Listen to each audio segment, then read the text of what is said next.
Et dans le grand entretien d'Inter ce matin avec Marion Lourd, nous recevons un député élu Rassemblement national de la Somme. Il est numéro 2 du groupe RN à l'Assemblée nationale. Bonjour Jean-Philippe Tanguy. Bonjour, messieurs, dames. Dans Bonjour. quelques minutes, vous pourrez dialoguer, échanger avec les auditeurs d'Inter qui peuvent vous appeler et vous interpeller au 01 45 24 7000 ou tout simplement sur l'application France Inter. On a beaucoup de dossiers à aborder avec vous. L'actualité est riche. La campagne pour les élections européennes vient de commencer. 3 mois, c'est long, c'est court aussi.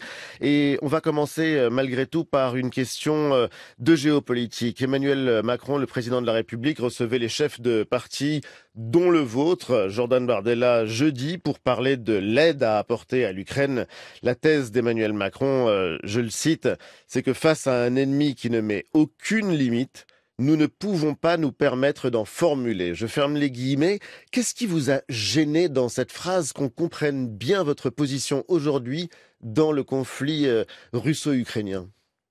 Mais ce qui nous a inquiétés, d'ailleurs, plus que gênés, et pas seulement nous, moi j'ai été attentif à toutes les réactions des forces politiques qui ont été reçues, et sur ce sujet-là, elles sont quasiment unanimes, de la gauche jusqu'au Rassemblement national, c'est l'envoi de troupes au sol, déclaration qui a inquiété grandement une large majorité de Français, si j'en crois les sondages, qui a inquiété l'ensemble de nos alliés, aussi bien au sein de l'Union européenne qu'au sein de l'OTAN, tant et si bien que la plupart des dirigeants de ces pays ont dû recadrer publiquement M. Macron. M. Macron a été C'est même plus le cas aujourd'hui. recadré Hier, par la ses Pologne propres a services soutenu le président de la République, les pays baltes également. sur une autre formulation. Et donc, M.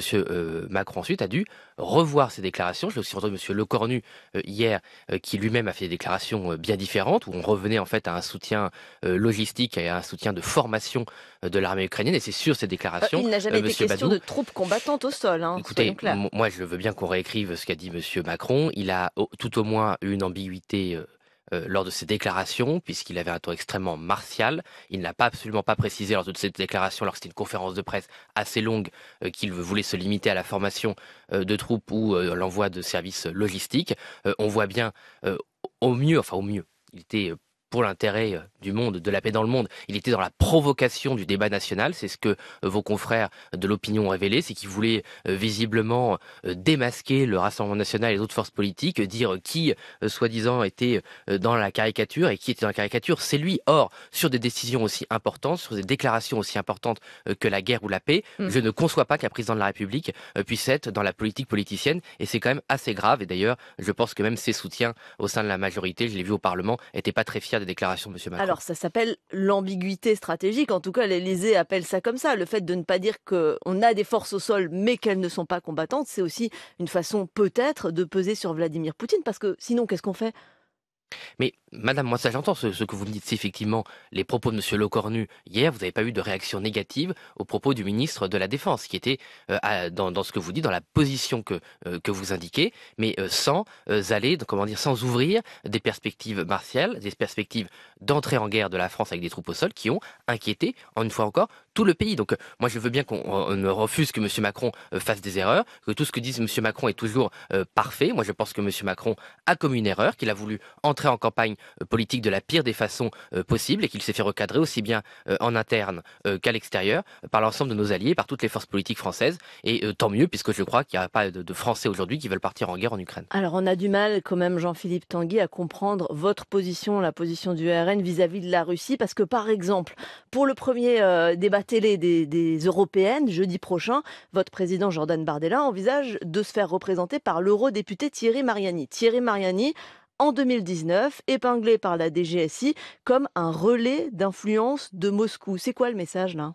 Non mais il y a deux choses totalement différentes. La première chose, notre position sur l'Ukraine, la position du Rassemblement national depuis le premier jour, Marine Le Pen, Jordan Bardella, elle est très claire. Nous voulons la victoire militaire de l'Ukraine, nous voulons que le droit international soit rétabli, à savoir la préservation des frontières telles qu'elles sont reconnues Et par comment? l'ensemble des pays du monde, pardon, que l'Ukraine récupère ses frontières et ses territoires, et que on restaure un climat de paix, évidemment, et de dialogue Et sur notre comment? continent qui ne soit pas géré par la Chine, la Turquie ou d'autres pays.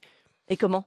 Mais nous soutenons l'effort de guerre ukrainien par l'ensemble des aides que la France a versées pour le moment, par Donc les vous prêts allez voter celles qui ont qui vont être versé, on présentées va en reparler j'imagine, par les prêts qui ont été faits à l'Ukraine, par un soutien matériel, tant la qu'il ne semaine s'agit pas de prochaine. matériel militaire lourd qui permettrait d'attaquer le territoire russe et d'entrer dans un engrenage que nous ne voulons pas. Et en fait, M. Macron ne supporte pas que notre position sur le sujet ukrainien soit en fait quasiment la même que la sienne et veut s'inventer un personnage de leader très courageux qui ne l'est pas. Voilà, donc tout ça est assez fallacieux. Sur le fait que M. Mariani soit Voilà. envoyé au débat politique, M. Mariani est député européen, M. Mariani est un de nos plus brillants orateurs, je ne vois pas pourquoi il ne pourrait pas assurer ce débat. Et en Sur ce que vous dites, 2018, il allait dans le Donbass superviser une élection jugée illégale par la communauté internationale, qui était organisée par la Russie pour annexer cette région, clairement. il n'a pas, à cette occasion, soutenu les positions de la Russie. Non, Ce il sont deux choses supervisait une élection qui différentes. était jugée C'est pas le illégale. seul parlementaire occidental et européen qui allait superviser ces Certes, élections. mais il l'a fait. Oui, mais on peut être en accord, on peut être en désaccord. Ce n'est pas pour ça que ça en fait un pro-russe. Monsieur Mariani a toujours eu ses positions. Il s'en est expliqué devant la commission d'enquête parlementaire de l'Assemblée nationale sous serment. Vous remarquerez que les déclarations qu'il a faites n'ont jamais été contestées pour mensonge, puisque c'est devant cette déclaration, devant cette commission d'enquête parlementaire, pardon, on ne peut pas mentir. Aucun membre de cette commission d'enquête parlementaire de la majorité ou de la NUPES a contesté les propos qu'a tenus M. Mariani. Donc en fait, on est en permanence autour de M. Mariani ou autour du Rassemblement national dans la diffamation, dans la propagation de fake news sur la les DGSI ingérences fait de la étrangères. diffamation. Sur les ingérences étrangères, excusez-moi, il y a eu 2 poursuites aujourd'hui qui sont engagées suite à la commission d'enquête parlementaire sur les ingérences et concernent M. Bountan, ancien parlementaire macroniste sur la Chine, et M. Julien Laferrière, parlementaire NUPES, ancien macroniste. Voilà, il n'y a aucune poursuite judiciaire suite à cette commission d'enquête qui rassemblait toutes les forces politiques contre des membres du C'est Rassemblement pas la même national. chose. On peut être un relais d'influence sans être dans quelque chose de répréhensible pénalement. Mais si vous Ou êtes dans un l'ingérence. relais d'influence, il y a des dispositions aujourd'hui du code pénal qui permettent de vous mettre en cause, et rien ne permet de nous mettre en cause. Je rappelle aussi que nous avons auditionné la DGSI lors de cette commission d'enquête. Elle n'a pas mis en cause M. Mariani. En revanche, le président de la République, lui, a dit très clairement que la Russie s'était ingérée dans sa campagne présidentielle de 2017 et il disait qu'il y avait un risque d'ingérence russe Mais c'est dans la vrai, oui. campagne des européennes en Absolument. France. Il y a eu une tentative d'ingérence russe en 2017 par la propagation d'un certain nombre de fake news, mais je le rappelle aussi qu'à cette époque, M. Lavrov, ministre des Affaires étrangères, avait classé ainsi les candidats qui avaient sa préférence pour le régime russe, et l'ordre était M. Fillon, M. Macron, et il n'y avait pas Mme Le Pen dans ce duo de tête. D'un mot, Jean-Philippe Tanguy, la Suède est le 30e pays membre de l'OTAN, c'est fait. Vous leur dites bienvenue aux Suédois, bienvenue dans l'Alliance Atlantique. Oui, oui, nous avons soutenu le fait que la Suède puisse rentrer dans l'OTAN. On va retourner maintenant au standard. Bonjour Laurent et bienvenue sur Inter. Vous nous appelez de Marseille. Oui, bonjour, vous m'entendez? Oui, parfaitement. Oui, Et vous aviez une question sur la politique étrangère, justement. Laurent, oui, de Marseille, bonjour. Moi, Bonjour. je vais essayer de ne pas être long. Une question et une réflexion. Réflexion vis-à-vis de France Inter, tout simplement, avant de démarrer, et ne me coupez pas, ça fait 40 ans que j'écoute la radio, mon père écoutait aussi. Je trouve que la gestion du conflit israélo-palestinien par France Inter est très partisane, voire un petit peu limite propagande pro-palestinien. Il y a des moments où on oublie qu'Israël, c'est la pointe avancée de l'Occident. Écoutez, nous Oui, faisons d'ailleurs. tout pour ne Oui, pas être partiaux et... Non, voilà, je suis un peu déçu et je voudrais que vous ne me coupiez pas parce que ça me fait beaucoup de peine. Non, oublie mais on a qu'Israël- entendu ce que vous vouliez nous dire. Dernier mot, c'est la pointe avancée de l'Occident, Israël, et elle lutte contre de l'obscurantisme comme nous le faisons au quotidien. Et je trouve que tous les jours, j'ai l'impression d'être sur une chaîne partisane pro-palestinienne, ça me gêne. Sinon, Bon, question. En tout cas, non, Voilà. mais c'est votre jugement et on va pas Non, mais le ça me fait de la contester, peine, je on suis va pas pas en seul. débattre. Mais Voilà, n'en la débat pas, mais je question voulais le dire à l'antenne, Jean-Philippe et ça- Tanguy. Ça me fait beaucoup de peine pour la radio que j'écoute, une chaîne privée. Ça me Alors, dérangerait votre pas, mais question, ça- Laurent. Question, monsieur. Justement, sur le conflit israélo-palestinien, parce qu'on a beaucoup parlé de l'Ukraine et tout, et à juste titre, je n'arrive pas à avoir une vision claire de leur positionnement dans ce conflit. Je les trouve assez discrets, on n'entend rien. Donc, où en est-il aujourd'hui, monsieur Tanguy, sur ce conflit-là? Parce que quand le Hamas a fait ces monstruosités, tout le monde s'est un peu réveillé, hors, bien sûr, les insoumis, et après, on n'entend plus parler. Alors, qu'est-ce que pourrait nous donner le RN qui sont sur un positionnement pas pro-israélien, mais qui soutiennent et comprennent même les dérives d'Israël dans leur lutte, ou est-ce qu'ils sont, comme la majorité des gens qu'on entend, pro-palestiniens, aveuglés, sans raison et sans discernement? Voilà ma... Jean-Philippe Tanguy va vous répondre, Laurent. Notre position, elle est très claire, elle est réaffirmée de façon constante. Nous sommes pour le droit à Israël de se défendre dans ce conflit. Israël a été attaqué de la pire des façons possibles par un mouvement terroriste qu'il convient d'éliminer du territoire. Et malheureusement, la guerre été une réalité terrible et c'est le Hamas qui prend son peuple en otage et qui, je le rappelle, garde encore des personnes innocentes sous son joug. Donc Israël mène sa défense comme elle le peut, de la moins pire des façons possibles. Évidemment, c'est une démocratie et il y aura les enquêtes nécessaires s'il y a eu des crimes de guerre ou s'il y a eu des choses qui n'étaient pas acceptables. Mais Israël, rappelons-le, est une démocratie qui se défend. Quand la France a été attaquée par des attentats, personne n'est venu nous demander des comptes sur ce que nous avons fait en Irak contre l'État islamique.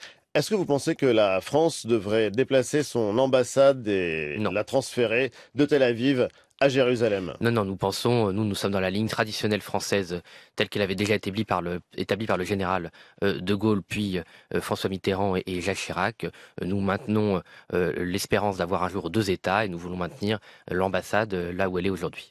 Jean-Philippe Tanguy, on le disait, la campagne des élections européennes a commencé.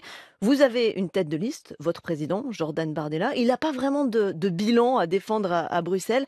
Pas plus d'une vingtaine d'amendements déposés en 5 ans. 650e député sur 705 concernant sa présence dans l'hémicycle parlementaire européen. C'est pas un handicap, ça, pour faire campagne ? Non, pas du tout. Vous avez un autre classement où Jordan Bardella est le député le plus influent du Parlement européen. C'est-à-dire quand vous êtes Le parlementaire, classement de qui ? c'est le classement du Parlement, il y a une influence au sein du Parlement et il y a une influence en dehors du Parlement par rapport à votre rôle de parlementaire. Alors, M. Bardella, comme leader de l'opposition à cette construction européenne, a alerté sur l'ensemble des grands sujets qui aujourd'hui sont au cœur du débat. Et je pense que sans Mais lui il a et pas le travail des participé. parlementaires, et sans lui et son travail parlementaire, les Français ne seraient pas au courant sur le pacte des migrations, sur les dérives du pacte vert, sur le dérive de la loi qui est très mal nommée restauration de la nature.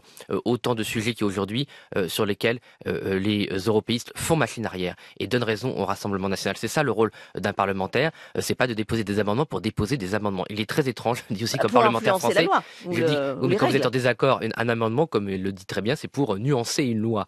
Quand vous êtes en désaccord avec la totale, avec une politique européenne, vous déposez pas d'amendement, vous ne votez pas les lois qui vous sont proposées. C'est un peu comme au Parlement français. Je me souviens, on avait jugé à l'aune du nombre d'amendements la position sur les retraites. Écoutez, c'est pas parce que vous déposez 6000 amendements que vous vous opposez à une réforme des retraites. Vous y opposez, vous votez contre, point. Mais- Voilà. Donc c'est vraiment drôle, enfin ironique, à quel point le droit d'amendement est devenu le juge d'une action parlementaire. Ça n'avait jamais été le cas avant une période très récente. Ça montre un travail parlementaire, en tout cas. C'est de l'agitation. Non, je suis désolé. Déposer, surtout maintenant que c'est fait avec des instruments informatiques, déposer des centaines ou des milliers d'amendements ne dit absolument rien de votre travail. Je suis désolé. Vous faites partie d'un groupe au niveau européen qui s'appelle ID, Oui. qui est un assemblage avec différentes droites extrêmes européennes. Ce groupe, il a un cordon sanitaire, ça veut dire que personne ne travaille avec vous, ça veut dire que vous ne ferez pas d'alliance avec d'autres partis. Est-ce que vous allez rester au sein de ce groupe ? Ça veut dire, est-ce que vous allez être condamné à rester dans l'opposition Mais ça, européenne ? nous verrons. Vous savez, il y avait un cordon sanitaire avant autour du Rassemblement national. Il a largement sauté parce qu'on fait des politiques avec des réalités. Aujourd'hui, ils peuvent se permettre de mal se comporter avec des eurodéputés qui sont élus par les peuples, avec des listes qui étaient en tête dans 2 pays importants comme l'Italie et la France. Je crois que ce sera fini. Moi, je me souviens très bien comment on parlait de Madame Mélanie qui était présentée. Elle n'est comme... pas dans votre groupe, non, hein, mais Madame d'accord, Mélanie. oui, mais avant qu'elle gagne les élections et qu'elle ait le pouvoir qu'elle a en Italie, qui était présentée, on avait inventé le terme post-fasciste, je ne sais pas ce que ça veut dire, et Madame Mélanie n'est pas mon amie. Et puis maintenant, elle est associée à toutes les décisions dans l'Union européenne. Mais- Deuxièmement, on n'a pas spécialement envie d'être associé à la cogestion de l'Union européenne telle qu'elle se fait depuis 50 ans, contre laquelle on est. Donc, vous savez, le cordon Vous avez sanitaire... envie d'être Attendez, associé à des Bulgares qui disent que les Juifs sont des invités dans leur pays. Vous avez envie d'être associé, par exemple, à des Italiens qui disent que les juges russes et les médecins russes vont juger si la Russie est responsable de la mort de Navalny. Vous avez envie de rester avec ces gens dans ce groupe ID ? les Bulgares, je ne crois pas qu'ils vont rester dans ce groupe. Pour ce qui est des déclarations italiennes, elles sont un peu plus compliquées que cela, et le gouvernement italien est un fervent soutien C'est légal. de parti, ouais. l'Ukraine. Je finis comme ce que je voulais dire. Moi, le cordon sanitaire, vous savez, moi j'aimerais bien qu'on le mette autour de ceux qui ont ruiné l'Europe, qui ont fait que depuis 20 ans, l'Union européenne a une croissance structurellement déficitaire par rapport aux États-Unis, que la richesse par habitant en Union européenne s'est effondrée, que en 1992, toutes les régions On de parle de France qui, là ? étaient plus riches du PS, des socialistes, des républicains et de la Macronie, parfois des Verts, qui s'allient depuis 50 ans pour ruiner l'Europe et la France. Les résultats de l'Union européenne sont catastrophiques dans le domaine économique, dans le domaine financier, dans le domaine industriel, dans le domaine de la défense, on le voit, où nos industries sont incapables de soutenir l'effort ukrainien et de combattre une puissance comme la Russie, sont catastrophiques en agriculture, elles sont catastrophiques dans le domaine de la santé, où nous sommes dépendants sur l'ensemble des molécules les plus importantes pour soigner les habitants de l'Europe. Donc on voit bien que cette cogestion des européistes, c'est nous qui voulons mettre un cordon sanitaire contre eux, puisqu'ils ont échoué sur tout, et j'ai absolument pas envie d'être associé à ces gens. Hier, il y avait une cérémonie officielle place Vendôme. Jean-Philippe Tanguy, l'interruption volontaire de grossesse, c'était scellé dans la Constitution, dans le texte fondamental. Et à ce moment-là, vous, par exemple, vous soutenez l'inscription de l'IVG dans la Constitution, contrairement à un certain nombre de députés RN, au moment même où quasiment votre parti présente aux élections européennes et en position éligible un homme dont le nom n'est pas connu du grand public, c'est Alexandre Varrot, qui est farouchement opposé à l'IVG. Il a eu cette phrase, je le cite: « Il n'y a qu'un pas du diagnostic prénatal à l'eugénisme, de la fission de l'atome à Hiroshima ». Comment est-ce que vous pouvez concilier les deux positions et que pensez-vous de cette déclaration qui fait froid dans le dos ? Oh, c'est une déclaration évidemment que je ne partage pas à titre personnel. Monsieur Varrot a changé sur l'IVG, il soutient la loi telle qu'elle est aujourd'hui en France, et par définition, s'il rejoint notre liste et qu'il n'est pas en Il est désaccord, passé de l'eugénisme au soutien de la en loi. désaccord avec le fait que nous ayons voté la constitution de l'IVG. Je vous rappelle qu'il y a seulement 11 parlementaires RN sur 91 qui ont voté contre la constitutionnalisation, alors qu'il y a 50 parlementaires LR qui ont voté contre, et c'est d'ailleurs leur droit. Et je réponds très tranquillement à votre question. Monsieur Varrot, comme tous les opposants ou les anciens opposants à l'IVG, ne sont pas essentialisables sur leur seule position. Il a des qualités éminentes, c'est un grand juriste, c'est un grand avocat. Il a par exemple défendu les communes victimes de l'Erika, il a défendu les familles des victimes du drame de Bretigny, il a été président du Conseil de l'Ordre des avocats. Il faut aussi que dans notre pays, et moi qui ai toujours milité pour le droit à l'accès à l'IVG, j'ai toujours milité pour d'autres acquis sociétaux comme le mariage pour tous, on doit respecter ceux qui ont des opinions différentes, tant que ce n'est pas l'appel à la haine, évidemment, à la violence, à des moyens qui ne sont pas légitimes dans le débat démocratique. Il faut aussi arrêter de vouloir exclure du débat démocratique des personnes qui ont des opinions minoritaires. On a le droit de ne pas être d'accord avec la majorité sans être accusé de tous les maux. On a le droit d'avoir des convictions religieuses qui vont contre la très très grande majorité des Français. C'est le sens d'une démocratie aussi, Monsieur Badou, je sais que vous le savez, c'est que on doit respecter les opinions minoritaires sans les diaboliser. Or, je ne dis pas que c'est ce que vous dites du tout. C'est assez étrange comme formulation, Jean-Philippe Tanguy. Il y a une partie aujourd'hui de la gauche qui semble mépriser toute personne qui n'ont pas leur avis sur l'IVG ou d'autres questions sociétales. Parlons de vous, et en l'occurrence la question de l'IVG, votre candidate à l'élection présidentielle, je vais y arriver, disait elle-même que c'était une question absolument déterminante. Et là, on a l'impression que vous relativisez finalement le discours d'Alexandre Varrot. Je relativise pas. Je vous ai dit que j'étais en désaccord, Monsieur Badou, avec cette position. Je vous dis que Monsieur Varrot, pour figurer sur d'autres listes, avait assuré qu'il soutenait le droit à l'IVG tel qu'il existait aujourd'hui en France. Je vous dis juste qu'on ne peut pas essentialiser les gens et les réduire à une seule position, même si vous êtes en désaccord avec cette position. Votre oratrice, Hélène Laporte, qui s'est exprimée pendant le Congrès, elle a dit « Ainsi, la lettre constitutionnelle laisse au législateur le soin de trancher la question si lourde de conséquences du délai ». Ça veut dire quoi? Ça veut dire que le RN au pouvoir pourrait remettre en cause le délai légal de 14 semaines pour pratiquer un IVG? On s'est opposé à ces 14 semaines, on était pour rester sur 12 semaines. Je vous rappelle que M. Macron lui-même n'était pas pour porter le délai à 12 à 14 semaines. Ça ne l'a pas empêché de soutenir. Rester sur cette position-là? Oui, moi je pense que c'était mieux à 12 semaines. Pourquoi? Mais attendez, il faut une réponse complète.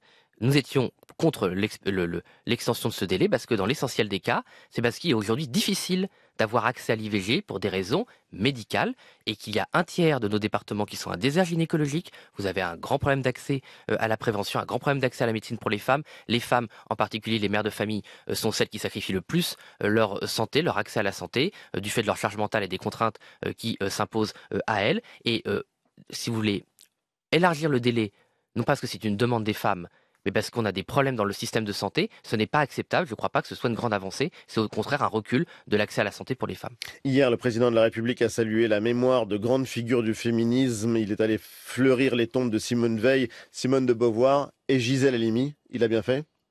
Mais on peut honorer ces personnes.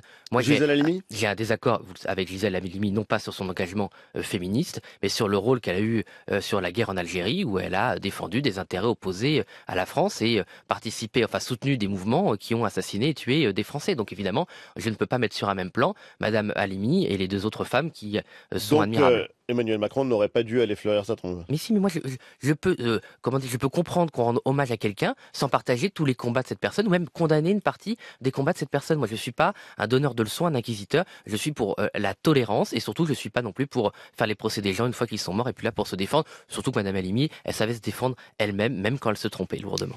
Merci Jean-Philippe Tanguy d'avoir été l'invité de Merci à France vous. Inter Merci. ce matin.